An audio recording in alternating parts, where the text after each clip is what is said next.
ഇത് ഉത്രാട ദിവസത്തെ വീഡിയോ ആണ് കേട്ടോ. എന്ത് പെട്ടെന്നാണല്ലേ ഒരു കൊല്ലം അങ്ങ് ഓടിച്ചാടിപ്പോയത്. കഴിഞ്ഞ ഓണത്തിന് ക്ഷീണം മാറുമ്പോൾ ഈ ഓണം വന്നെത്തിയിട്ടുണ്ട്. അപ്പോൾ ആസ് യൂഷ്വൽ നമുക്ക് രാവിലെ അടുക്കള കയറി പണിയെടുത്താലേ വലുതും ഉള്ളിലിട്ട് പോവുള്ളൂ. അതുകൊണ്ട് തന്നെ ഈ രാവിലെ ബ്രേക്ക്ഫാസ്റ്റ് ഉണ്ടാക്കാൻ കയറിയിട്ടുണ്ട്. ഇന്ന് ദോശയും സാമ്പാറുമാണ്.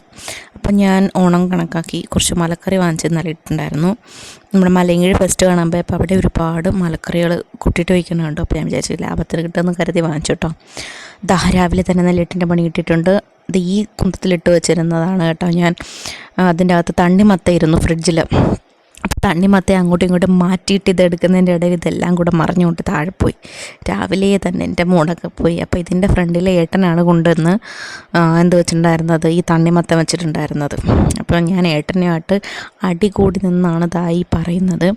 അങ്ങനെ എൻ്റെ കുഞ്ഞ് വന്നാണ് കേട്ടോ അതെല്ലാം വാരിപ്പിറക്കി ഇടുന്നത്. അപ്പോൾ ഞാൻ ഈ ബ്രേക്ക്ഫാസ്റ്റ് ഉണ്ടാക്കി തിരക്കിൽ ഓർത്ത പിന്നെ ക്ലീൻ ചെയ്യാമെന്ന് ഓർത്തപ്പോൾ യവൻ വന്ന് എല്ലാം എനിക്ക് ക്ലീൻ ചെയ്തു തന്നെ ചക്കരമോൻ.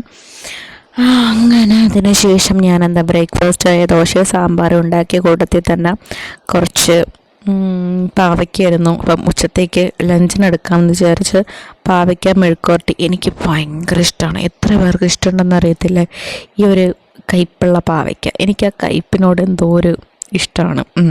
ഇവിടെ ഏട്ടന് ഇഷ്ടമല്ല, വസുവിന് ഇഷ്ടമല്ല. ഇപ്പം എന്നും ഇവർക്ക് ഇഷ്ടമുള്ളത് മാത്രം ഉണ്ടാക്കിയാൽ പോരല്ലോ, എനിക്കിഷ്ടമുള്ളതും കൂടി ഉണ്ടാക്കണ്ടേ. അങ്ങനെ ഞാൻ പറഞ്ഞു ഇന്ന് പാവയ്ക്ക തിന്നേ പറ്റുള്ളൂ എല്ലാവരും. വസുവിന് അങ്ങനെ ഒന്നുമില്ല, വസുവിന് നമ്മൾ കൊടുക്കുന്നതാണ് കഴിക്കുന്നത്. പക്ഷേ ഏട്ടനത് പറ്റില്ല. അങ്ങനെ എൻ്റെ സാമ്പാർ റെഡിയായി വന്നപ്പോഴേക്കും സാമ്പാറിലേക്ക് ഞാൻ താളിച്ചൊക്കെ ഒഴിച്ചു. എൻ്റെ സാമ്പാർ വളരെ എളുപ്പമാണ്. കഷ്ണങ്ങളിടുക, സാമ്പാർ പൊടി ഇടുക, ഉപ്പിടുക, നല്ല വിസിൽ കേൾപ്പിക്കുക, എന്നിട്ട് താളിച്ചൊഴിക്കുക. അപ്പോഴേക്കും ഏട്ട തുണി കഴുകാൻ വേണ്ടിയിട്ട് ഇറങ്ങിയിട്ടുണ്ട്. അങ്ങനെ ഞാൻ അതിന് ശേഷം കുറച്ച് നമുക്ക് ചോറ് വേണമല്ലോ ഉച്ചത്തേക്ക്. പിന്നെ ഈ പണിയോടെ കഴിഞ്ഞാൽ പിന്നെ എനിക്ക് അടുക്കളയോട്ട് കയറേണ്ട, പണി കൂടെ തീർത്തിട്ട് എനിക്ക് സുഖമായിട്ട് എവിടെയെങ്കിലും മാറിയിരിക്കാമെന്ന് വിചാരിക്കാൻ പറ്റില്ല. ഇവർ നിൽക്കുന്ന ദിവസം എന്തെങ്കിലുമൊക്കെ അങ്ങോട്ടും ഇങ്ങോട്ടൊക്കെ ജോലികൾ കാണും. അല്ലാന്നുണ്ടെങ്കിലാണ് നമുക്ക് വേറെ എവിടെയെങ്കിലും റീൽസൊക്കെ തോണ്ടി ഇങ്ങനെ ഇരിക്കുമല്ലോ, യൂട്യൂബ് വീഡിയോ ഒക്കെ കണ്ടിട്ട്. അല്ലാന്നുണ്ടെങ്കിൽ നമുക്ക് പറ്റില്ല. അങ്ങനെ ചോറിനവിടെ ഇട്ടു. സാധനം കുക്കറിലാട്ടോ വയ്ക്കുന്നത്. അപ്പോൾ ഈ സുലേഖ ഒരു രസമില്ല. കുക്കറിൽ വെക്കുന്ന ചോറാണെന്ന് അറിയുന്നത്. നമ്മുടെ മറ്റേ പവിഴം മട്ടവടി അതാണെങ്കിൽ കുക്കറിൽ വെച്ചാലും കുഴപ്പമില്ലായിരുന്നു. അപ്പോൾ ഇതുകൊണ്ട് ഞാനിപ്പോൾ ഇങ്ങനെ തിളപ്പിച്ച് ഓഫാക്കിയിടും. അപ്പോഴേക്ക് ഇരുന്ന് വെന്ത് നന്നായിട്ട് കിട്ടും. അപ്പോഴേക്ക് നമ്മളിവിടെ ഫുഡ് കഴിക്കുമായിരുന്നു. അതിന് മുന്നേ ഞാൻ വസുവിന് ബ്രേക്ക്ഫാസ്റ്റ് കൊടുത്ത് മാറ്റി കേട്ടോ, അല്ലെങ്കിൽ നടക്കില്ല എന്ന് എനിക്കറിയാം. അപ്പോൾ വസു അവിടെ അവിടെ തുണി കഴിയുമ്പോൾ വസുവിൻ്റെ ചെരുപ്പൊക്കെ ക്ലീൻ ചെയ്തുകൊണ്ടിരിക്കുകയാണ്. എന്താ നല്ല കുട്ടി, തുണി കഴിയാൻ പിടിച്ചപ്പോൾ അച്ഛൻ പറഞ്ഞു ഇതെങ്കിലും നടക്കട്ടെ എന്നും പറഞ്ഞിട്ടാണ് കൊണ്ടിരുത്തിയത്. അപ്പോൾ വെള്ളത്തിൽ കളിക്കാൻ വേണ്ടിയിട്ടാണ് ആശ മെയിനായിട്ട് ഇറങ്ങിയിട്ടുള്ളത്. കുട്ടികൾക്ക് ഇപ്പോഴും അവർക്ക് ജോലി ചെയ്യാൻ ഭയങ്കര ഇൻട്രസ്റ്റാണ്. വലുതാകുമ്പോൾ കാണുമോ എന്തോ ഇതൊക്കെ.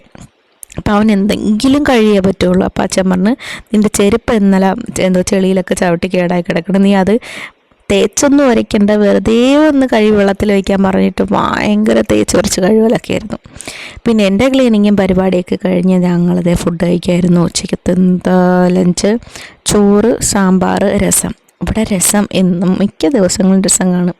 ഏട്ടനെ ഭയങ്കര ഇഷ്ടമാണ്. ഒരിടയ്ക്ക് വസുവിന് ഇഷ്ടമായിരുന്നു, വസുവിന് ഇപ്പോൾ വല്ല താല്പര്യമൊന്നുമില്ല കേട്ടോ. എന്നാലും കൊച്ച് കഴിക്കും കൊടുത്താൽ. അങ്ങനെ രസം, സാമ്പാർ, പാവയ്ക്ക മെഴുക്കുവരട്ടി, അതായിരുന്നു ഇന്നത്തെ നമ്മുടെ ഉച്ചയൂണ്. പിന്നെ അതിന് ശേഷം നമ്മൾ ഏട്ടൻ്റെ ഒരു പാൻറ്റും ഷർട്ടൊക്കെ ഒന്ന് അടിച്ച് ഷേപ്പൊക്കെ ഒന്ന് ചെയ്യാൻ വേണ്ടിയിട്ട് നമ്മൾ വസുവിൻ്റെ ഫ്രണ്ടിൻ്റെ വീട്ടിൽ ആണ് കേട്ടോ പോയത്. അവിടെ അച്ഛന് ഷോപ്പുണ്ട്. അങ്ങനെ നമ്മളെല്ലാവരും കൂടെ ഒരുങ്ങിക്കെട്ടിയിട്ട് അങ്ങോട്ടേക്ക് പോവുകയാണ്. അപ്പോൾ വസുവിൻ്റെ ഫ്രണ്ടിനെ കാണുന്നതിൻ്റെ എക്സൈറ്റ്മെൻറ്റിലാണ്. അങ്ങനെ അവിടെ കിടന്ന് വാരി മറിഞ്ഞതിന് ശേഷം നമ്മൾ വീട്ടിൽ വന്നു കേട്ടോ. ജസ്റ്റ് ഒന്ന് സിറ്റിയിലൊക്കെ പോകാമെന്ന് വിചാരിച്ചു.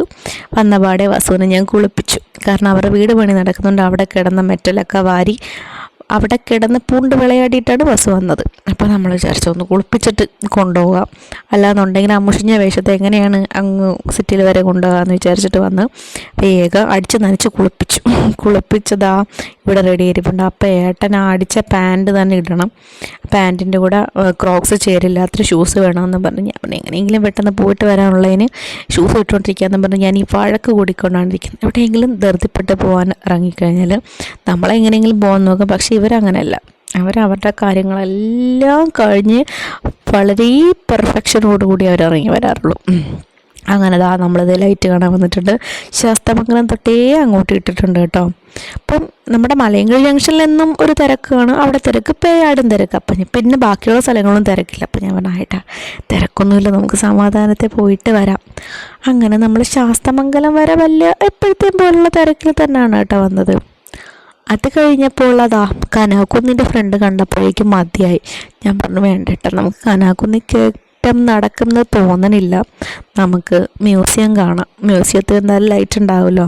അങ്ങനെ നമ്മൾ നേരെ കണ്ട കനാകുന്നിൻ്റെ ഫ്രണ്ടിലത്തെ തിരക്കുണ്ടാവും, അതിൻ്റെ ഇടയിൽ കൂടെ എങ്ങനെ കൊച്ചിനെ വെച്ചിട്ട് പോകാനാണോ എന്തോ. അപ്പം ഞാൻ പറഞ്ഞു പറ്റില്ല. അങ്ങനെ നമ്മൾ നേരെ വന്നത് എവിടെയിട്ടാണ്, മ്യൂസിയത്തേക്കാണ് കേട്ടോ. ഓൺ സമയത്ത് ഇവിടുത്തെ ലൈറ്റ് അത് നമുക്ക് പറഞ്ഞ് മതിയാക്കാൻ പറ്റില്ല കേട്ടോ.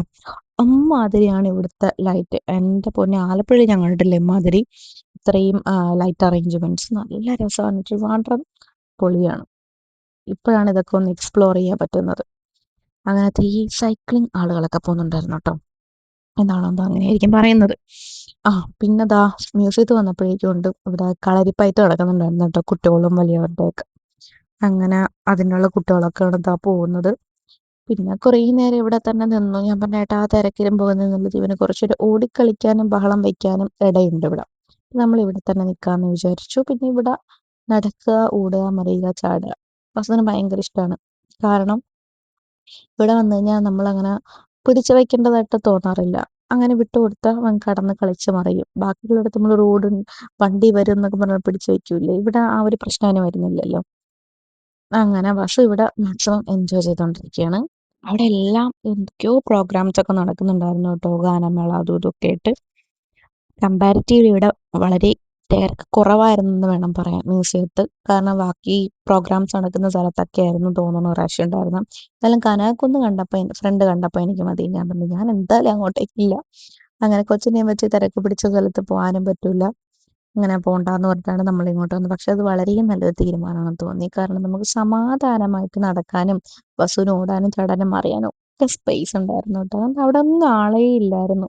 നടക്കണ കുറച്ച് പേരും അല്ലാത്ത ആളുകളൊക്കെ ആയിട്ടാണ് ഉണ്ടായിരുന്നത്. പിന്നെ ദാ പോസ് ചെയ്യാൻ അവൻ തന്നെയാണ് നമ്മുടെ അടുത്ത് വന്ന് പറയുന്നത്, അച്ഛൻ അങ്ങനെ ഫോട്ടോ എടുക്കും, ഇങ്ങനെ ഫോട്ടോ എടുക്കും. കണ്ടില്ലേ, നമ്മൾ ഈ പ്രായത്തിലൊക്കെ നമ്മളൊക്കെ എങ്ങനെയായിരുന്നോ എന്തോ എന്തോ ഓർമ്മയില്ല, ഇങ്ങനെയാണോ എന്തോ. അച്ഛൻ ഞാൻ ഇവിടെ കിടക്കാൻ, എനിക്ക് ഫോട്ടോ എടുത്ത് തരുമോ എന്നൊക്കെ ചോദിച്ച ആള് തന്നെ പോസ് ചെയ്ത് കിടക്കുകയാണ്. പിന്നെ നമ്മൾ കുറച്ച് നേരം വന്ന് ഈ കളരിപ്പയറ്റ് കണ്ടു കേട്ടോ. ഞാൻ ആദ്യമായിട്ടാണ് കാണുന്നത്. വസുവിൻ്റെ അടുത്ത് ഞാൻ ചോദിച്ചു വസു പോകണം, അപ്പോൾ വസു പിണങ്ങിയിരിക്കുന്നതിനോട് വേണ്ട വേണ്ട എന്നൊക്കെ പറഞ്ഞ് ബഹളം വെച്ചോണ്ടിരുന്നു. അങ്ങനെ ദേ നമ്മള് കുറേ നേരമായി അവിടെ നിന്നിട്ട്. ഞാൻ പറഞ്ഞു വാ നമുക്ക് തിരിച്ചു പോകാം, എനിക്ക് നാളെ സദ്യക്കുള്ള പരിപാടികളൊക്കെ ഇന്ന് രാത്രി നേരത്തെ കുറച്ചൊക്കെ ഒതുക്കി വെച്ചാലേ, അരിഞ്ഞു പെറുക്കിയൊക്കെ വെച്ചാലേ എനിക്ക് നാളത്തേക്ക് സെറ്റ് ആവുള്ളൂ എന്ന് പറഞ്ഞ് നമ്മൾ ഇറങ്ങാണ് കേട്ടോ.